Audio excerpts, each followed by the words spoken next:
حضرت رفاع بن رافع رضی اللہ عنہ روایت کرتے ہیں کہ ہم رسول اللہ صلی اللہ علیہ وسلم کے پیچھے نماز پڑھ رہے تھے. جب آپ نے رکوع سے سر اٹھایا تو فرمایا سمع اللہ لمن حمدہ.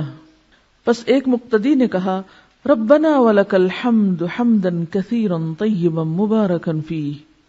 پھر جب آپ صلی اللہ علیہ وسلم نماز سے فارغ ہوئے تو فرمایا بولنے والا کون تھا؟ یعنی کس نے یہ کلمات پڑھے؟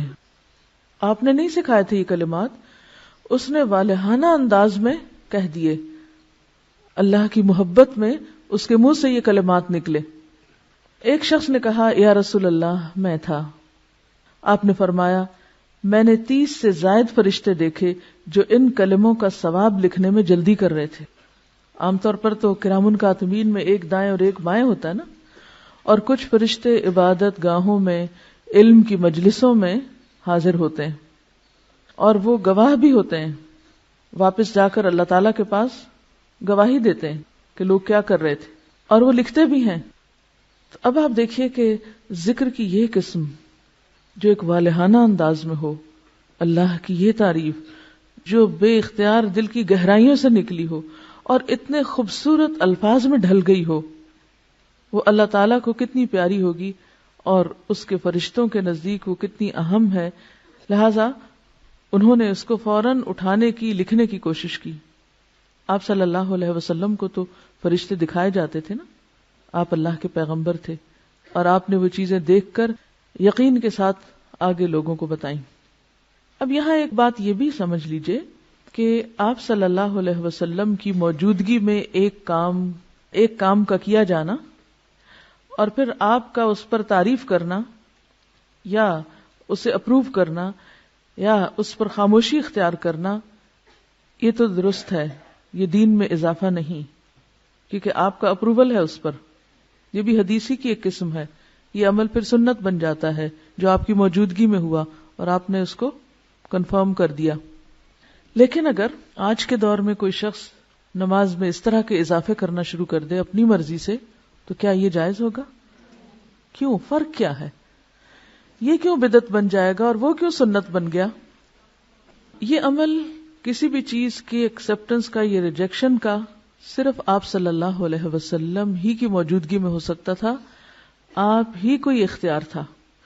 مجھے یا آپ میں سے کسی کو یہ اختیار نہیں کہ ہم کوئی بات ایسی عبادات کے اندر ڈال کے اسے کہیں یہ بھی بڑی اچھی لگ رہی ہے اور اس سے بھی بڑی خوبصورتی ہو رہی ہے اور یہ کام بھی کر لینا چاہیے. مثلا اگر آج ہم میں سے کوئی خوبصورت دعائیں بنا کے نماز میں یا وضو کے وقت یا کسی اور وقت میں شامل کر لے تو یہ عمل سنت نہیں قرار پائے گا، یہ پھر دین میں اضافہ ہوگا کیونکہ دین مکمل ہو چکا ہے.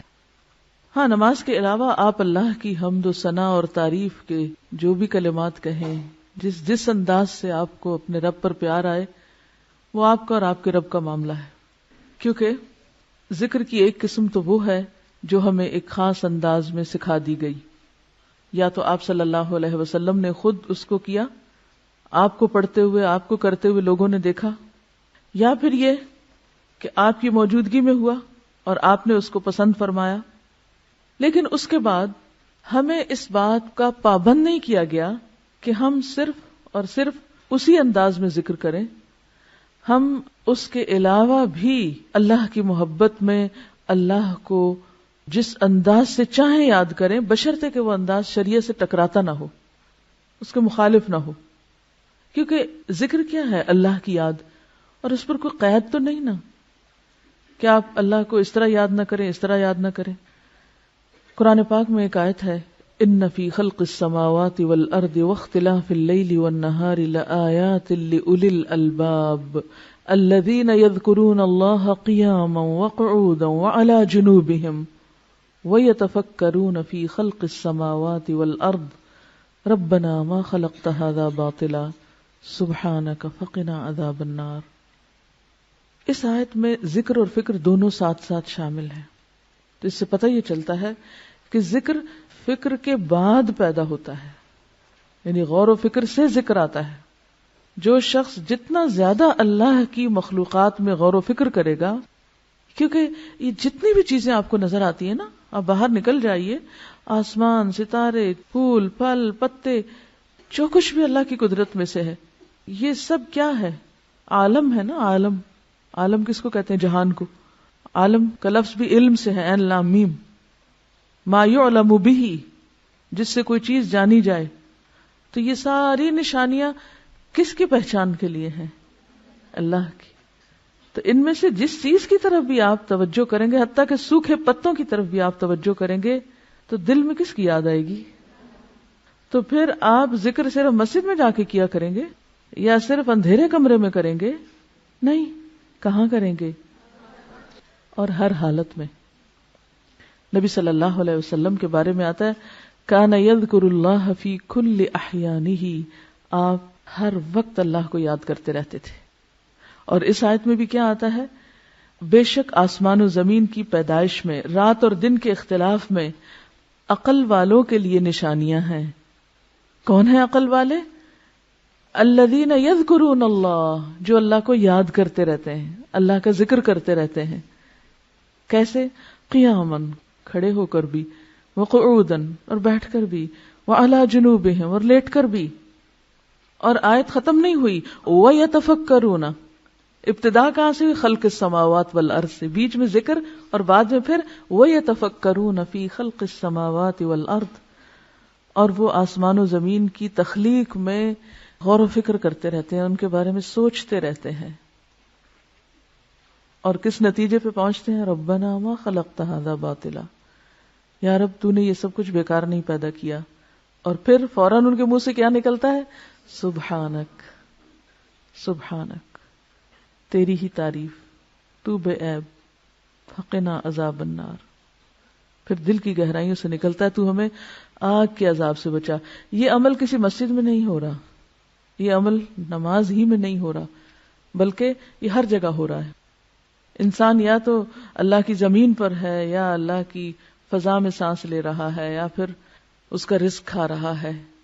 تو ہر جگہ اس کو دیکھ رہا ہے نا، ہر جگہ اس کی نشانیوں پر غور کر رہا ہے. تو پھر یہ کیسے ہو سکتا ہے کہ ہر جگہ اس کو وہ یاد نہ آئے؟ آپ انسانوں کو کس طرح یاد کرتے ہیں؟ ان کی نشانیوں سے. بچے بڑے ہو جاتے ہیں نا، ان کی شادیاں کر دیتے ہیں، یا پھر وہ فوت ہو جاتے ہیں، تو مائیں انہیں کیسے یاد کرتی ہیں اور کیا یاد کر کر کے روتی رہتی ہیں؟ یہ اس کا قمیص ہے، اور یہ اس کا کپڑا ہے، اور یہ اس کی چادر ہے، اور یہ اس کا بستر ہے، اور یہ اس کا فلاں ہے اور فلاں. اس کی چیزوں کو دیکھ دیکھ کے روتی ہیں اور یاد کرتی ہیں. یہ اس کی چیز ہے، کیونکہ ماں کے لیے بچہ سب سے زیادہ محبوب چیز ہوتی ہے نا، جس میں اس کا دل ہوتا ہے، کیونکہ اس کے جسم کا حصہ ہوتا ہے. اس جیسی محبت کسی اور سے نہیں ہو پاتی. اور پھر آپ نے یہ بھی دیکھا ہوگا کہ آپ میں سے وہ مائیں جو بچوں کو بیاہ چکی ہیں، میں اس کیفیت سے گزری ہوں.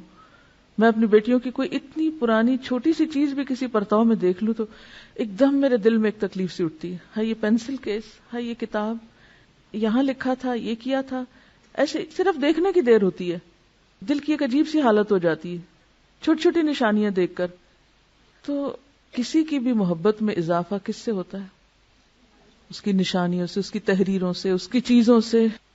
تو جب کہ یہ ساری کائنات جس کو نظر آتی ہے اور جو آنکھیں کھول کے جیے، یہ کیسے ہو سکتا ہے پھر وہ اس کی یاد کے بغیر جی سکے؟ یہ ہو ہی نہیں سکتا.